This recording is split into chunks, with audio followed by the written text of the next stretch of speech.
In front of me is Oppo A3 and today I would like to show you how you can turn on or off location.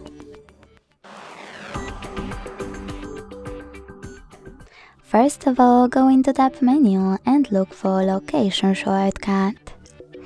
When you find it, click on it. As you can see, mine is white, which means that location is now disabled. To turn it on, click on the same shortcut. If you want to, you can also go into settings and scroll down to access location section. Then use this switcher to turn it on or on. Thanks so much for watching. If you enjoyed this video, leave a like, comment and subscribe. Bye!